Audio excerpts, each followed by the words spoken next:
1절부터 17절까지의 긴 본문입니다. 로마서 8장 1절부터 17절까지 말씀을 한 절씩 저와 여러분이 교독하시겠습니다.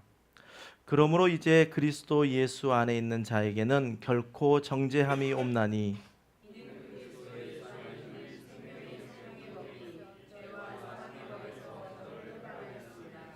율법이 육신으로 말미암아 연약하여 할 수 없는 그것을 하나님은 하시나니 곧 죄로 말미암아 자기 아들을 죄 있는 육신의 모양으로 보내어 육신의 죄를 정하사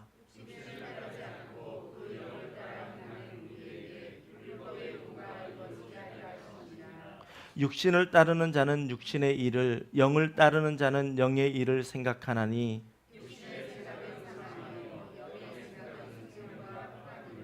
육신의 생각은 하나님과 원수가 되나니 이는 하나님의 법에 굴복하지 아니할 뿐 아니라 할 수도 없음이라. 만일 너희 속에 하나님의 영이 거하시면 너희가 육신에 있지 아니하고 영에 있나니 누구든지 그리스도의 영이 없으면 그리스도의 사람이 아니라.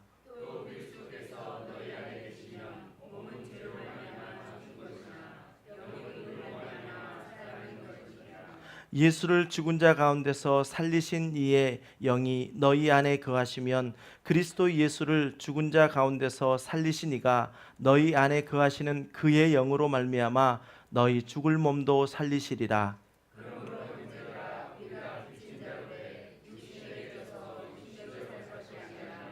너희가 육신대로 살면 반드시 죽을 것이로되 영으로서 몸의 행실을 죽이면 살리니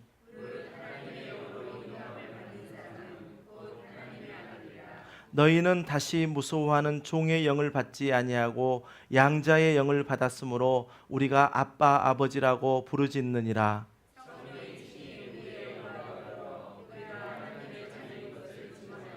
함께합니다. 자녀이면 또한 상속자 곧 하나님의 상속자요 그리스도와 함께 상속자니 우리가 그와 함께 영광을 받기 위하여 고난도 함께 받아야 할 것이니라. 아멘. 우리가 함께 긴 본문을 읽었습니다. 여러분 한 주간 동안 사시면서 참 수고 많으셨습니다. 죄악이 완연한 이 세상 가운데 우리가 그리스도인으로 살아간다는 것은요 참 쉽지 않은 일인 것 같습니다. 그리스도인으로 살아간다는 것은 우리 안에 하나님이 주신 무언가가 있기 때문에 이전에 예수 그리스도를 알기 전보다는 분명히 뭔가 다름이 있습니다. 그렇기 때문에 조금 더 우리가 힘들다라는 것을 느끼게 될 수도 있는 것이 바로 이 땅 가운데 살아가는 그리스도인들의 삶입니다. 성경에도 보면요 사도 바울이 자신의 복음 전하는 사역이 얼마나 그 안에서 세상 가운데 힘들었으면 고린도에 써보는 편지 가운데 이러한 편지를 써보냈습니다. 형제들아 우리가 아시아에서 당한 환난을 너희가 모르기를 원하지 아니하노니 힘에 겹도록 심한 고난을 당하여 살 소망까지 끊어졌었다라고 고백하고 있는 것을 보면 우리가 그리스도인으로 살아간다는 것은요 정말 이렇게 살 소망까지 끊어지는 그러한 아픔을 경험하는 것이 바로 그리스도인의 삶인 것 같습니다. 그렇게 험난한 영적 싸움을 싸우시고 또 오늘 거룩한 주일 정말 뺏기지 않으려고 이렇게 예배 자리로 나오신 여러분 이 시간 하나님의 놀라운 은혜와 하나님의 놀라운 축복이 저와 여러분 모두에게 함께 하시기를 주님의 이름으로 간절히 축원합니다. 한 신학자가요 우리가 지금 오늘 읽은 본문 이 말씀을 이야기하면서요 성경이라는 것을 반지 보석이 있는 반지로 비유를 했습니다. 그러면서요 이 로마서 성경 안에 있는 이 로마서는 반지 가운데 보석입니다 라고 표현했고요 또 특별히 오늘 우리가 읽은 로마서 8장 1절부터 17절까지 이 8장의 말씀을 그 보석 중에서도 가장 빛나는 부분이 바로 로마서 8장이라고 이야기했습니다. 그러니 그 신학자가 이야기한 것처럼 이 로마서 8장이 얼마나 하나님의 그 구속의 사역이 하나님이 놀랍게 역사하시는 이 땅 가운데 우리 모든 주의 백성들에게 전해지는 그 복음이 얼마나 크다는 사실을 우리가 알 수 있을 것입니다. 그렇습니다. 그만큼 중요한 부분인데요. 정말 제가 말씀을 준비하고 또 말씀을 묵상했는데 이 시간 성령님을 의지합니다. 성령님께서 잘 전달하게 하시고 또 성령님이 각인의 마음속에 함께 계셔서 이 말씀이 정말 주님이 주신 그 구원의 감격이 되살아나는 그러한 말씀이 되기를 간절히 소원합니다. 우리가 로마서 8장을 살펴보면서요, 우리가 7장 말씀을 조금 이렇게 보아야 8장이 왜 이렇게까지 말씀하게 되었는지를 알 수 있습니다. 7장 후반절에 보면요, 사도 바울의 놀라운 고백이 나오는데요, 그게 7장 24절 말씀입니다. 아마 여러분도 잘 알고 계시는 성경 구절이실 것입니다. 오호라, 나는 공고한 사람이로다. 이 사망의 몸에서 누가 나를 건져내랴. 우리 인생을 살다 보면 이러한 한탄이 나오지 않습니까? 그리스도인으로 살다 보니까 내가 그리스도인답게 살려고 하는 내 성령의 소욕이 내 안에 있는 반면에요, 아직 내 죄성 가운데 변화되지 못한 육신의 소욕이 내 가운데 있기 때문에 날마다 이 싸움 때문에 오라, 나는 공고한 자라라고 고백할 수 없다라는 사실입니다. 사도 바울은요, 이렇게 자신이 25절에서 오호라, 나는 공고한 사람이로다. 이 사망의 몸에서 누가 나를 건져내라. 이렇게 고백할 수밖에 없었던 근거를 7장 18절과 19절에서 기록하고 있습니다. 우리 18절과 19절 두 절 말씀을 한 목소리로 읽겠습니다. 시작. 곧 내 육신에 선한 것이 거하지 아니하는 줄을 아노니 원함은 내게 있으나 선을 행하는 것은 없노라. 내가 원하는 바 선을 행하지 아니하고 도리어 원하지 않은 바 악을 행하는도다. 아멘. 지금 무엇에 대한 갈등입니까? 우리가 늘 겪고 있는 갈등을 사도 바울도 지금 겪고요, 그 고백을 오라, 나는 공고한 사람이로다 라고 고백하고 있습니다.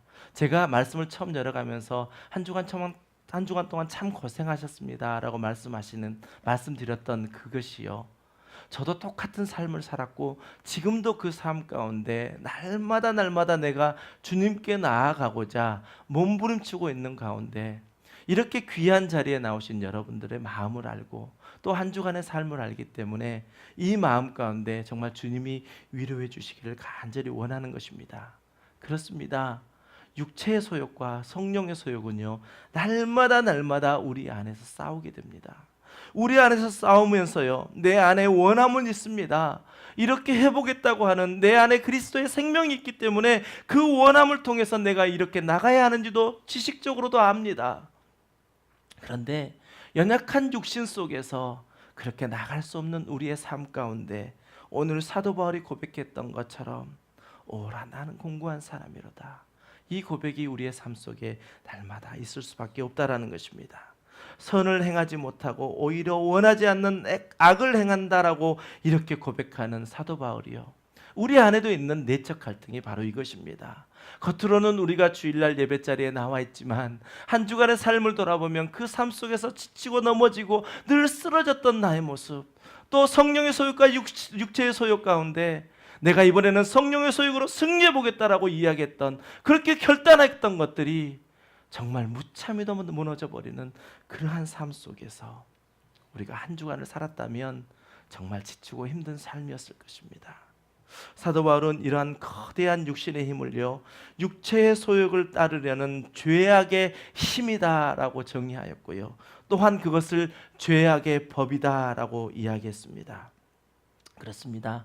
우리 신앙생활 하는 동안요, 이미 아담으로부터 일어났던 그 죄악의 법이 우리 그리스도 예수를 믿는 자들에게도 지금도 여전히 우리 가운데 있습니다. 우리가 그 죄악의 법에서 헤어나기 위해서 날마다 주님을 찾는 거고요, 날마다 주님 앞에 나아가는 것입니다. 그래서 우리가 예수 믿기 이전보다도 예수 믿고 난 다음에 훨씬 이 내적 갈등은요, 다시 말하면 이 영적 싸움은요, 날마다 더 커가는 것 같습니다. 그렇지 않습니까? 우리의 모든 삶 가운데 내가 이 예배 시간에 결단합니다. 하나님, 내가 이렇게 살겠습니다. 그리고 이 예배당 문을 나가면 똑같은 삶이 반복되어 있다는 것입니다. 그러니 우리가 오늘 사도 바울이 7장 24절에서 고백한 오라, 나는 공고한 사람이로다. 이 사망의 몸에서 누가 나를 건져내라. 이렇게 고백할 수 없다라는 사실입니다. 그런데 우리에게 희망적인 것은 뭐냐면요, 사도 바울이 이 7장 24절 말씀만 하고 끝난 것이 아니라 이 공고한 자신의 마음을 바로 다음 절 25절에서요 내가 어떻게 해야 하는지를 우리에게 해답을 보여주고 있습니다. 25절 말씀입니다. 우리 주 예수 그리스도로 말미암아 하나님께 감사하리로다. 그러한 공고한 마음을 겪었던 사도 바울이 경험하게 됐던 것은요 바로 하나님의 구속 사역입니다. 하나님이 이 땅에 예수 그리스도를 보내셔서 나를 건져 구원하여 주시고 나를 이제 세워주셨다면 이제 내가 오직 우리 주 예수 그리스도로 말미암아 하나님께 감사하겠노라고 이 감사의 회복을 통하여 자신의 그 공고한 삶이 변화되어지더라는 것입니다. 자, 이렇듯 우리 예수 믿는 사람들에게는요 겪게 되는 내적 갈등이 있습니다. 이 영적 싸움이 있습니다. 그런데 참으로 안타까운 것은 자꾸 이 싸움에 넘어지더라는 것입니다. 그때 우리를 짓누르는 생각이 또 하나 있습니다. 우리가 넘어지면요 그 넘어지는 것으로 끝나는 것이 아니라 사탄은 그 넘어지는 틈을 통하여 우리를 짓누릅니다. 너는 아무래도 희망이 없는 사람이야. 네가 그것을 또 한다고? 아마 너 또 실패할 거야. 너는 더 이상 일어서지 못할 거야. 자꾸 이러한 마음을 우리에게 준다라는 것입니다. 이러한 상황이 계속되면요 나도 모르게 내 자신을 정죄하게 되고요. 너 그렇지 뭐. 네가 원래 그렇지 않아? 너 이때도 졌잖아. 이때도 승리하지 못했잖아.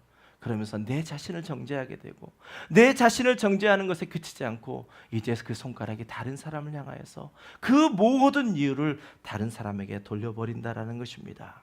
그러면서 차츰차츰 영적 자포자기 상태로 빠져버리는 것, 그렇게 만들어버리는 것이 바로 사탄이 우리에게 주는 마음입니다.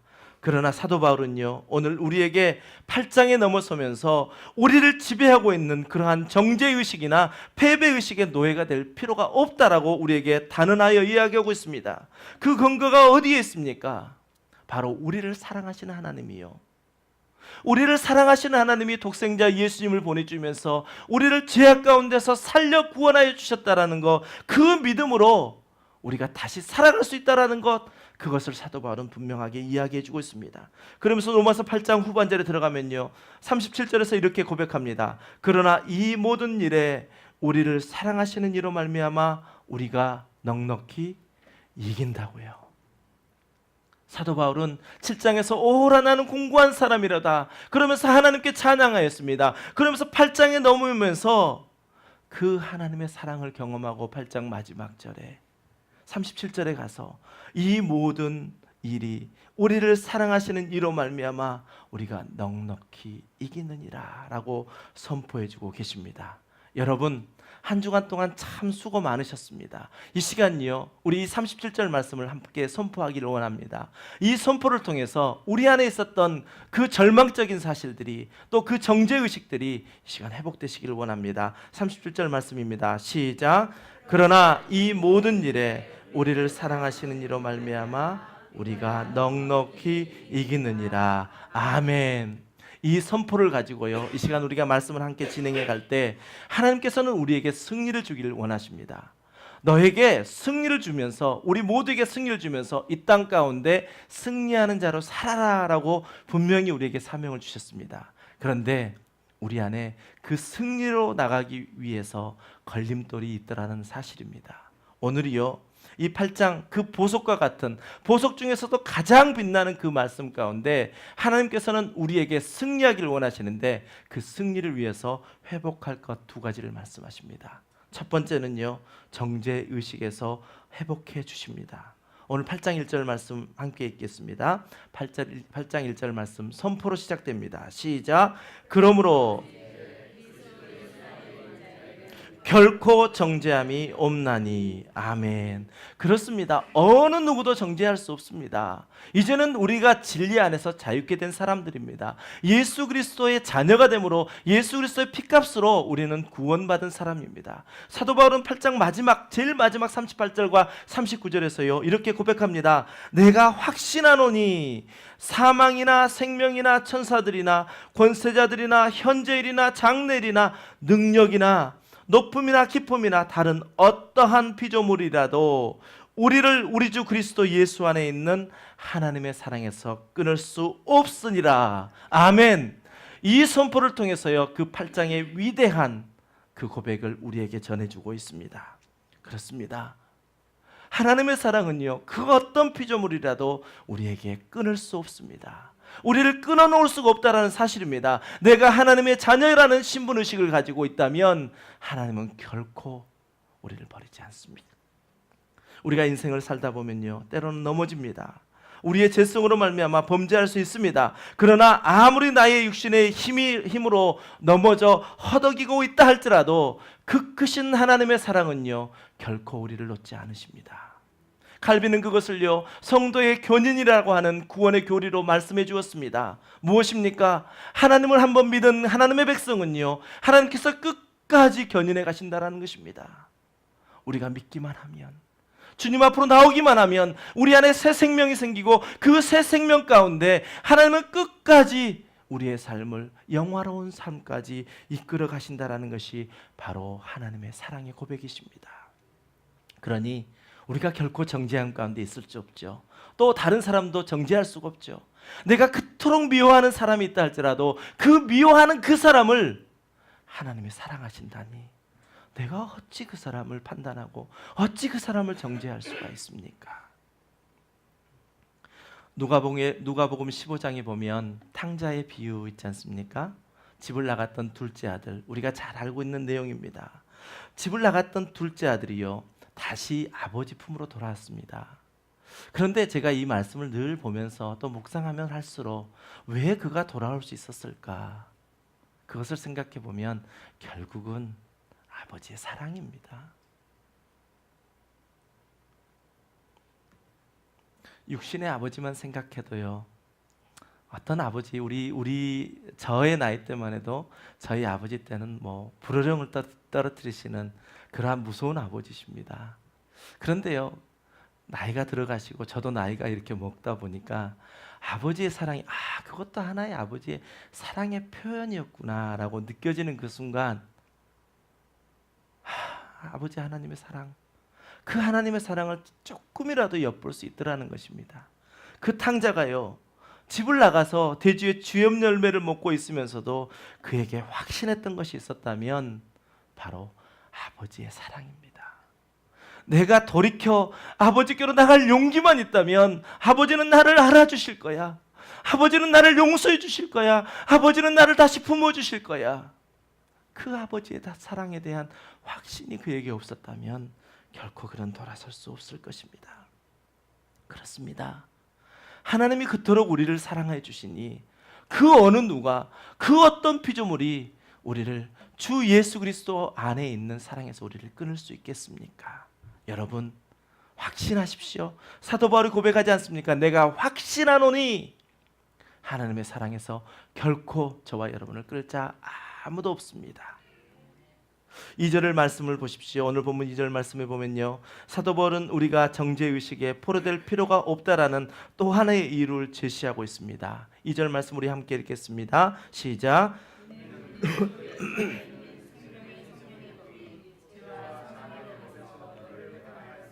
아멘. 왜 우리가 정죄받지 않는다고요? 우리가 예수 그리스도를 믿게 되면 우리 안에 이제는 죄악의 법에서 떨어나서 또 하나의 법이 생기게 되는데, 그것은 바로 생명의 성령의 법이 우리 안에 거하게 된다는 것입니다. 그리고 이제는 죄와 사망의 법은 우리에게 멀어지고요, 그럴 뿐만 아니라 하나님의 은혜로 우리가 죄와 사망의 법에 있던 우리를 이제 생명의 성령의 법으로 끄집어 내주셔서 우리를 해방시켜 주셨다는 것입니다. 그래서 사도 바울은요, 로마서 6장 14절에서 죄가 너희를 주장하지 못하리니 이는 너희가 법, 즉 율법 아래에 있지 아니하고 은혜 아래에 있음이라 라고 선언해 주었습니다. 오늘 말씀을요 들으시면서, 오늘 말씀이 좀 많으실 것입니다.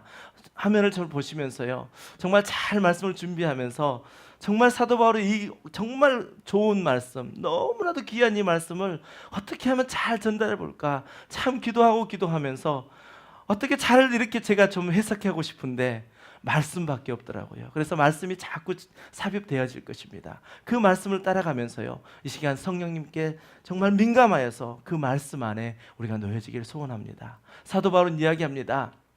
이제요, 우리가 율법 안에 놓여 있는 사람이 아니라고요. 우리는 은혜 안에 놓여 있다고요. 율법 안에 놓여 있는 것은 언제까지였었습니까? 행위 언약은요, 아담과 하와가 범죄하기 이전, 창세기 2장 이전만이 행위 언약이 가능했던 때입니다. 창세기 3장부터는요, 그 아담의 범죄를 통해서 이제는 행위 언약으로 우리가 구원받을 수 있는 것이 아니라, 그때부터는 이제 하나님의 은혜로만, 오직 은혜로만 우리는 구원받을 수 있다라는 그 은혜 언약 아래 우리가 놓였게 되었습니다. 그렇다면 우리는 누구를 따라가야 합니까? 지금 우리 안에 계셔서 우리를 인도해 가시는 성령님을 따라가야 한다는 것입니다. 성령님을 따라가면요, 우리가 성령을 따라 생각하면요, 성령님 우리를 이끌어 가시는 대로 우리가 쫓아가면요, 그 길은 바로 생명의 길입니다. 또한 우리 안에 있는 그 율법까지요, 우리가 성령의 이끌림 따라 살아가면 다 이루게 돼 있다라고 말씀합니다. 우리가 하나님의 은혜 언약 가운데 은혜로 살아가면요, 그 은혜의 삶을 살아가면서 하나하나 열매를 맺게 될 것인데, 그 열매가 바로 율법으로 말씀하셨던, 하나님이 지키라 명하셨던 그 일들을 하나씩 하나씩 열매 맺게 된다는 사실입니다. 그 말씀이 바로 4절 말씀입니다. 육신을 따르지 않고 그 영을 따라 행하는 우리에게 율법의 요구가 이루어지게 하려 하심이라. 아멘. 예수님이 이 땅에 오신 것은 율법을 폐하러 오신 것이 결코 아닙니다. 율법을 완성하러 오셨습니다. 우리가 이 땅에 살아가면서도요, 율법을 무시하고 살아가는 삶이 아닙니다. 율법보다 더 큰 은혜 아래 있기 때문에 은혜로 살아간다면 우리는 당연히 율법보다 더 큰 은혜 속에 율법을 이루게 되는 삶을 살아가는 것, 그래서 많은 사람들에게도 칭찬을 받는 삶을 살아가는 것, 그것이 바로 그리스도의 삶이라는 것입니다. 그 사랑하시는 아버지께서 오늘 우리에게 그리스도 예수 안에 있는 자에게는 결코 정죄함이 없다라고 말씀해 주고 계십니다. 여러분, 정상적인 부모라면요, 이제 자식이 막 걸음마를 하기 시작해요. 그런데 넘어졌어요. 넘어졌다고 뭐라 할 부모 있습니까? 절대 없죠. 그 아이를 더 취업해 주겠죠. 아니야, 잘하고 있는 거야. 또 일어나봐, 또 일어나봐, 또 일어나서 걸어가야 돼. 그것이 바로 우리에게, 성령님이 우리에게 하시는 일이십니다. 여러분, 결코 정죄함이 없다라고 선언해 주신 로마서 8장 1절 말씀처럼 우리 안에도 내 자신을 정죄하는 일도 없어야 할 것이고요, 또 다른 사람도 정죄하는 일이 없을 때에 하나님께서는 우리에게 승리의 삶을 보장해 주실 것입니다.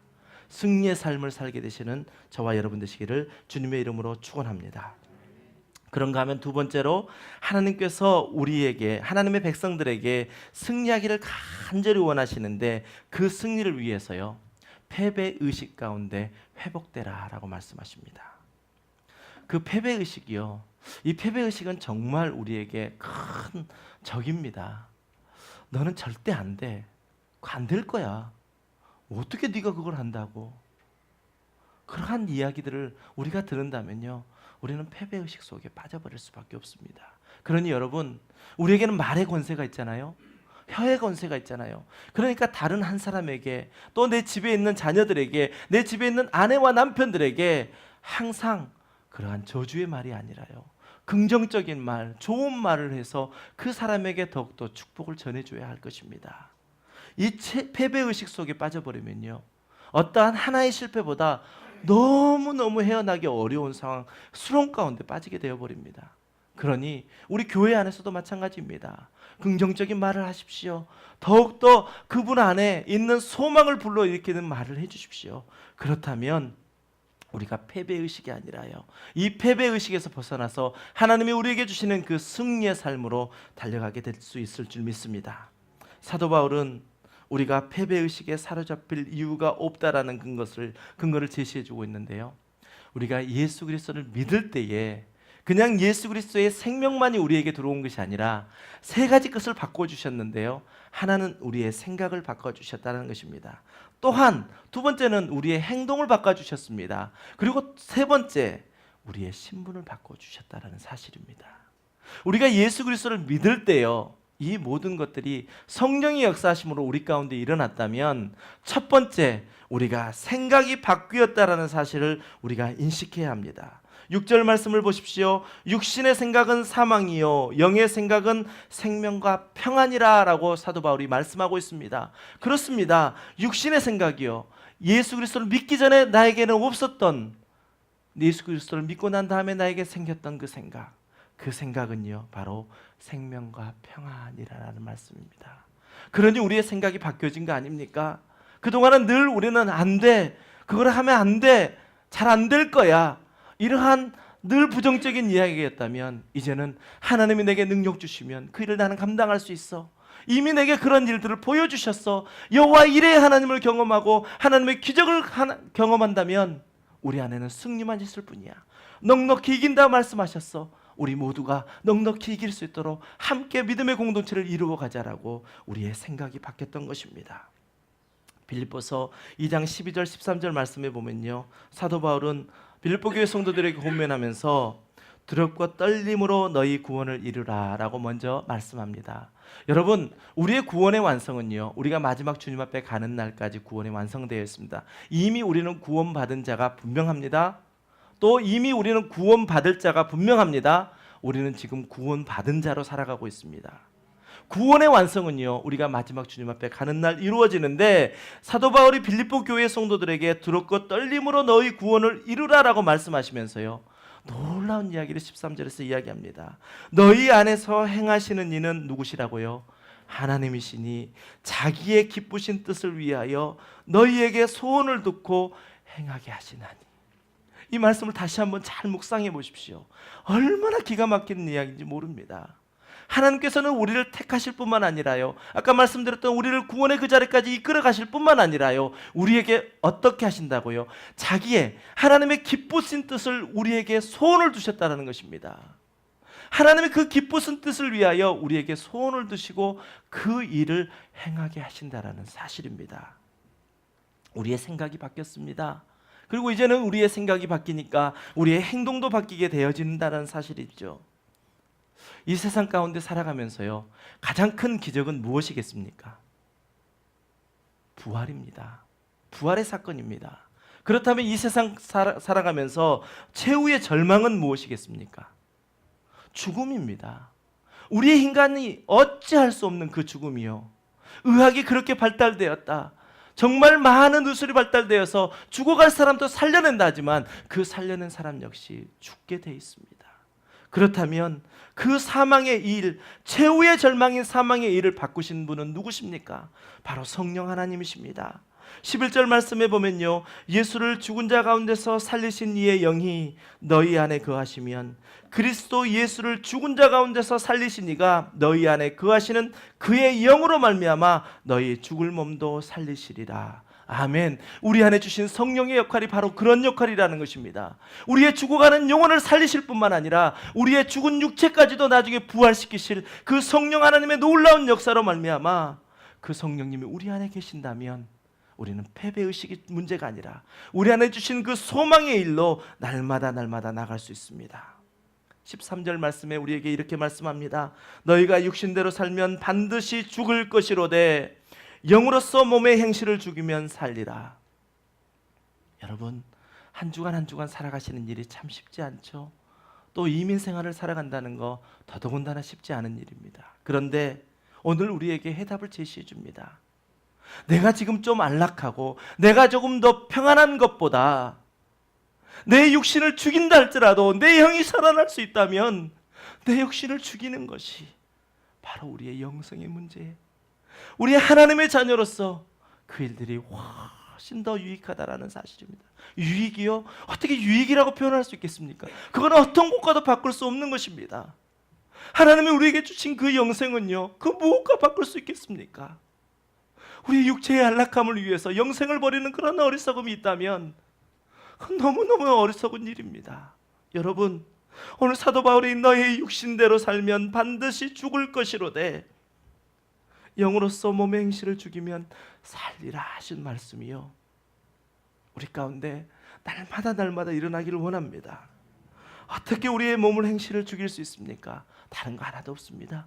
성령님께 맡기고 우리의 삶을 살아가면요, 성령님이 이끄시는 대로 살아갈 때 우리는 우리의 육체를 죽이는 것이고 우리 영이 사는 것입니다. 하나님께서는요, 우리를 하나님의 백성 삼아주시고 우리에게 생각을 바꿔주시고요, 우리의 행동을 바꿔주실 뿐만 아니라 우리에게 하나님의 자녀라는 권세를 주시며 이제는 우리에게 영을 부어주셨습니다. 그 영이 바로 우리에게 주신 성령인데요, 또 우리에게 주신 양자 삼아 주셨다라는 것이 바로 그 말씀인데요, 우리에게 양자 그러면 우리 문화권에서는 그렇게 중요한 사람이 아닙니다. 그런데 로마 문화권에서는 양자는요, 어떻게 보면 자신이 낳은 자식보다 더 귀중한 사람이었습니다. 그도 그럴 것이요, 우리가 자녀를 낳는 일보다 만약에 양자를 갖는다고 한다면 훨씬 우리의 생각이 더 많아질 것입니다. 어떤 아이를 우리에게 주실까? 어떤 했으면 좋겠을까? 여러 가지 생각을 하게 되잖아요. 그러니까 양자를 들여오면요, 첫 번째 그 로마 문화권에서는 가정교사를 그 양자에게 붙여주는데, 그 양자에게 붙여주는 가정교사가 하는 일이 첫 번째, 너희 부모는 이런 분이란다. 너희 부모가 원하는 뜻은 이런 뜻을 가지고 계셔라고 양자에게 가르친다라는 것이죠. 그래서 그 아버지의 뜻을 따라 살 수 있도록이요. 오늘 사도 바울은요, 그 일을 하는 그 가정교사와 같은 일이 바로 성령님이 우리에게 하시는 일이라고 말씀하고 있습니다. 양자된 우리에게 성령님께서 다가오셔서 맨 처음 우리에게 알려주시는 것이 무엇입니까? 하나님 아버지요, 너희 아버지는 이런 분이야. 너는 그런 아버지를 모시고 있는 거야 라고 우리에게 알려주신다는 사실입니다. 그 아버지가 누구십니까? 천지를 창조하신 분이십니다. 지금도 살아계셔서 역사하시는 하나님이십니다. 그러니 그분을 우리에게 아버지가 되신다면 우리가 무엇을 두려워할 수 있겠습니까? 여러분, 결코 패배의식에 사로잡히시면 안 됩니다. 패배의식에서 이제는 깨어나십시오. 그래서 하나님이 주시는 승리의 방향으로 나가십시오. 승리의 삶으로 외치며 나가십시오. 사도 바울은 14절에서 무릇 하나님의 영으로 인도함을 받은 사람은 곧 하나님의 아들이라 라고 선포합니다. 그리고 17절에서는요, 이제는 하나님의 자녀된 우리들에게 상속자라고 선포하고 있는데, 이 선포를 우리 함께 읽겠습니다. 시작. 자녀이면 또한 상속자 곧 하나님의 상속자요 함께한 상속자니 우리가 그와 함께 영광을 받기 위하여 고난도 함께 받아야 할 것이니라. 아멘. 이 시대에 살아가는 삶이 고난이라고요? 그 영광에 비하면 정말 어떤 것도 비교할 수가 없습니다. 사도 바울은 로마서 8장 18절에서 생각하건대 현재의 고난은 장차 우리에게 나타날 영광과 비교할 수조차 없다라고 이야기하고 있습니다. 그 진리를 아는 사람이 어떻게 우리가 이 땅에 살아가는 그 고난 가운데 고난이 힘들다고 예수 그리스도에게 생명을 버리겠습니까? 목회하면서요, 육체적으로 참 힘들더라고요. 참 할 일이 많더라고요. 아, 담임 목사의 일이 이렇게 많구나 라고 새삼 느껴갑니다. 하루 일을 다 끝나고 집에 돌아가서 씻고 침대에 몸을 누울 때요, 그런 마음이 들더라고요. 아, 이게 하나님 주신 고난이구나. 이 세상 수고가 다 지나고 하나님 앞에 가는 이 세상 수고라는 단어가 새삼 느껴지는 그러한 시간입니다. 여러분, 주를 위해 달려가십시오. 주님은 승리를 선포하십니다. 여러분, 우리 안에 정죄의 의식이 있다면요, 떨쳐버리십시오. 패배의식이 있다면요, 떨쳐버리십시오. 결코 정죄함이 없다라고 말씀하셨습니다. 이제 우리가 살아가는 것은요, 넉넉히 이기리라 말씀하셨던 그 승리의 삶을 살아가게 되시기를 주님의 이름으로 간절히 축원합니다. 이 시간 우리 말씀을 생각하며 정말 이 찬양이요, 이 말씀을 그대로 녹여놓은 찬양입니다. 그런데 이 찬양이 혹시 잘 모르실 분들도 계실 수가 있습니다. 찬양의 가사를